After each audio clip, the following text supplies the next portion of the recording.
안녕하세요. 반갑습니다. 하나님의 말씀, 생명의 양식, 우리들의 길잡이, 하나님 나라로 가는 안내 표지판인 말씀을 붙잡는 여러분, 하나님께서 여러분 사랑하시고 여러분을 통해서 주의 뜻을 이루시는 줄로 믿습니다. 하루 한 장 또는 두 장을 읽어서 성경을 통독하는 이 말씀 프로그램에 찾아오신 것을 환영합니다. 이 말씀은 7분 메시지로 여러분에게 한 장을 해설해 드리고 영적인 적용을 할 수 있도록 안내하는 말씀입니다. 이 말씀을 통해서 오늘도 하나님의 마음을 알고 주님이 원하시는 삶을 살아드리는 저와 여러분이 되기를 바랍니다. 오늘은 창세기 18장 부지 중에 천사를 접대하다가 하나님의 복을 받는 아브라함을 만나게 됩니다. 아브라함은 부지 중 자기가 알지 못하는 사이에 나그네를 대접합니다. 그런데 사실 그 나그네들은 하나님의 사자들이었고 하나님이 아브라함의 가정에 찾아오신 것입니다. 하나님의 때가 되자 하나님은 아들 이삭을 주시기 위해서 아브라함의 가정을 방문하는데 나그네로 찾아오게 됩니다. 그런데 그 나그네를 어떻게 접대하는지 여러분 아브라함을 한번 잘 관찰해 보시기 바랍니다.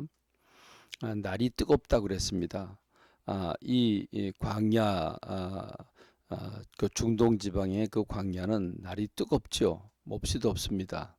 그 뜨거울 때 그들이 나그네 세 명이 이 아브라함이 장막 앞에 앉아 있는데 그 앞을 지나가고 있습니다. 자, 지나가는 그들을 보면서 아브라함이 어떻게 했는지 여러분 한번 보십시오. 아브라함은 달려갑니다. 그냥 걸어간 게 아닙니다. 달려갑니다. 그리고 몸을 땅에 굽혀서 영접하고 주라고 부르면서 들어오셔서 발을 씻고 상쾌함을 얻은 뒤에 길을 가라고 청합니다. 그러자 이제 그들이 그 말을 듣고 들어옵니다. 들어오자 급히 가서 부인 사라에게 고운 가루로 떡을 만들라고 말을 해놓고 자기는 달려갑니다. 또 달려가서 기름지고 좋은 송아지를 잡습니다. 다른 게 아니죠. 양도 아니고 염소도 아니고 송아지를 잡습니다. 그리고 치즈와 우유를 내오고 상차림을 합니다.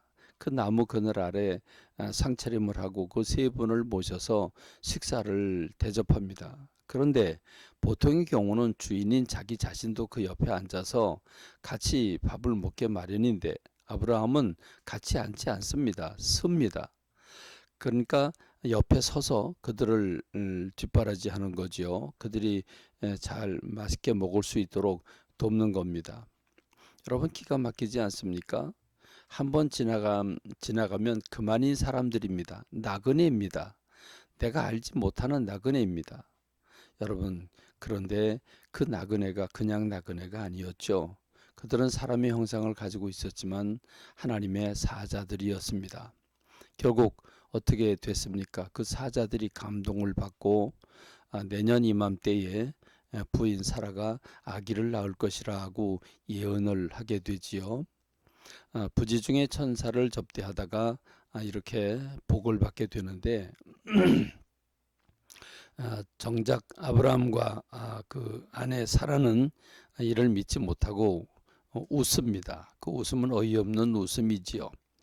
그렇게 웃습니다. 그러나 하나님은 내년 이맘때 자식을 주시지 않습니까?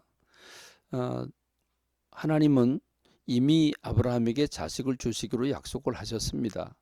근데 왜 하필이면 부지 중에 천사를 접대하는 그 접대를 받으시고 주셨을까? 하나님은 나그네를 접대하는 사람, 고아와 과부와 가난한 사람과 소외되고 힘들어하는 사람을 돌아보는 사람을 말할 수 없이 기뻐하십니다. 이 이야기는 롯에게도 그대로 전가되는 걸 볼 수 있는데 그렇습니다. 오늘 저와 여러분의 삶이 이렇게 하나님이 기뻐하시는 삶을 살아드리기를 바랍니다. 그러자 이제 음식을 먹은 이 세 나그네는 이제 하나님의 모습을 그대로 드러냈습니다. 하나님의 분명한 사자라고 그랬는데 아브라함과 하나님과의 대화가 시작이 됩니다. 하나님은 이렇게 말씀을 하시죠. 내가 아브라함에게 뭘 숨기겠냐. 숨길 게 없다는 얘기죠. 그래서 아브라함하고 소돔과 고모라에 대한 얘기를 하시는 겁니다. 여러분, 소돔과 고모라는 너무 타락해서 하나님이 그 도시를 멸하시겠다고 지금 작정을 하시고 그 도시가 실제로 어떤가를 보시기 위해서 내려오신 겁니다. 그런데 내가 하려는 것을 아브라함에게 숨기겠느냐? 그래서 소돔과 고모라에 대한 얘기를 들려주시는 겁니다.